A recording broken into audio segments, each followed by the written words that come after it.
Okay, this is gonna have to be one or two. It's gonna be too long for me to do in one part. Okay, so number one, I equate truthers to Islamofascists and neo-Nazis because that is in fact where the 9/11 truth movement comes from, in conjunction with the Fabian Socialists and the Lyndon LaRouche crowds. You've messed with the wrong informed individual, sir. I'm not one of your normal useful idiots or reactionary right-wing Christians. I'm a Barry Goldwater conservative who has been mugged by reality and now considers himself to be a member of the neoconservative movement in pursuance of liberty over stability. Fuck Kissinger. And for the record, no, Islamofascism isn't a misnomer. Look into the Grand Mufti of Jerusalem, Albania, and Said Qutb. Number two, if you don't want to be associated with the neo-Nazi SA, then quit supporting their conspiratorialist ideology. It's as simple as that. Number three, I fully admit that I haven't read all 10,000 pages of the NIST report. I doubt many people have, but I reiterate, I have read a lot of it, and more than enough to debunk you, sir. Number four, you shouldn't take kindly to my argument against you. I argue against truthers as I would against Nazis, because in my book you are one and the same. Speaking of which, you bear a striking resemblance to Himmler. Number five. Although you have not made one single valid rebuttal, it appears that your entire argument boils down to one thing. The government lied, and they lied because they are the government. Now, maybe your logical fallacies fly amongst anti-establishment idiots. They don't work on me. Number six. You just asserted that a 767 weighing 395,000 pounds and traveling at 600 miles per hour is the equivalent of an aluminum can. Wow. Talk about your understatements. Number seven.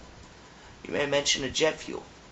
Let me make clear that the jet fuel only started the fires, and that within the towers there were materials which burned with very high temperatures, with very high maximum temperatures, for example, any plastics that were within the buildings. Number 8. For the record, steel loses 50% of its structural integrity at 650 degrees Fahrenheit, and there were temperatures in the towers at 1800 degrees Fahrenheit, and steel can lose 90% of its structural integrity at that temperature. Number 9.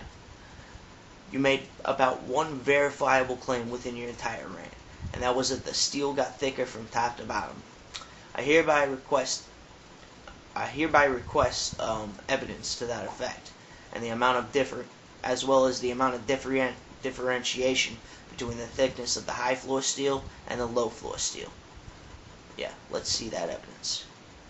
Furthermore, I fully admit that the NIST stops at the collapse initiation. However, once collapse initiation starts, it's not going to stop. And the reason why truthers must bring the point up is that they can't touch the NIST's collapse initiation scenario. Number 10. As to Muhammad Atta's passport, of which you made mention of. First of all, that is not what tied AQ'd or Atta to the plane's operation.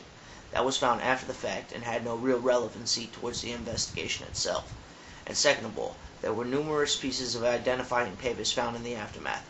For example, from Flight 93, and I quote from the Pittsburgh Tribune, 3-year-old Hunter Stowe was helping his father, Andy, with the trash Wednesday night when he spied a slip of paper on the grass near the trash can. When Andy Stowe glanced at the paper, ready to toss it in the trash, he saw it was charred. He saw it was a charred payroll check made out to Anthony B. Costa of San Jose, California. Okay, so that just puts your little passport thing in the dirt there. Papers can survive the crashes. Number 10.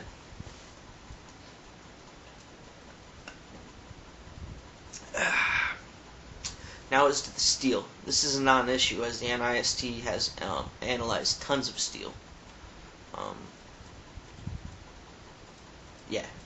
The NIST recovered lots of steel from the World Trade Center, so yeah, they cleaned up a crime scene or something, whatever. No, they cleaned up the world's largest disaster area. What did Did you want the disaster area to sit there in perpetuity or something? Okay. As to the 9/11 Commission report, the reason why Bush stalled on it is because he didn't want it to become a blue ribbon panel, which would allow the Congress to alleviate its responsibilities. And in fact, the blue ribbon panel saw such folks on it as Sandy Gorlick of the Clinton-Gorlick Wall fame, presiding over it, which proves my point. A blue ribbon panel should not have been allowed. It was allowed, and that's why Bush was initially opposed to it. Wish he would have stuck in by his guns, but he's not known for sticking by his guns. Okay, as to the FDNY tapes, are you now accusing the FDNY of being complicit in the conspiracy? What exactly are you saying with that? Okay. As to the FBI tapes, yeah, they're not done yet. And even if they were, I'm quite sure that they have investigated a lot of things that you and I should not be privy to, such as human intelligence resources. That's why they may not be releasing it to the public. Okay. Now, as to the implication that AQ was the invention of the U.S., you implied it, sir. You may not have said it outright, but you implied it. Okay, first of all, while the U.S. did support indigenous mujahideen during the Afghan-Soviet War, there is absolutely zero evidence that we funded the foreign jihadis. Yeah, we did support fellows such as Ahmed Shah Massoud, the Lion of Panjshir. Salute to him, he was a fucking soldier. Got killed on 9/10/2001. Okay. Yeah. God bless him. Hope he's in heaven. There's heaven. Okay. And what's more, OBL didn't need our money. He was a rich heir to a major Saudi developer. Major Saudi construction developer. Not to mention that AQ itself is first and foremost a fundraising institution with front companies and front charities and all that. Okay. Number 11. As to the history of NORAD, if you knew that history, you would know that they were designed to intercept incoming international aircraft, such as Soviet bombers. They were not designed to intercept domestically hijacked flights, and to prove that the response time was not out of the ordinary on 9/11, I will provide a source which truthers actually used to bolster their claims. And I quote from the NSTB and TSB. At 9:33 Eastern Domestic Time, 6 minutes and 20 seconds after N47BA acknowledged the previous clearance, the controller instructed N47BA to change radio frequencies and contact another Jacksonville ARTCC controller. The controller received no response from N47BA. The controller called the flight 5 more times over the next 4.5 minutes, but received no response. About 9:52 CDT-7, a U.S. Air Force F-16 test pilot from the 40th Flight Test Squadron at England Air Force Base, Florida, was vectored to within 8 nautical miles of N47BA, about 9:54 CDT, at a range of 2,000 feet from the accident airplane and an altitude of about 46,400 feet. The test pilot made 2 radio calls to N47BA, but did not receive a response. Now, sounds good at first. That would mean that the oftentimes claimed 20-minute response intercept time. But if you had listened carefully, you would have noticed a change of time zones from Eastern to Central Time.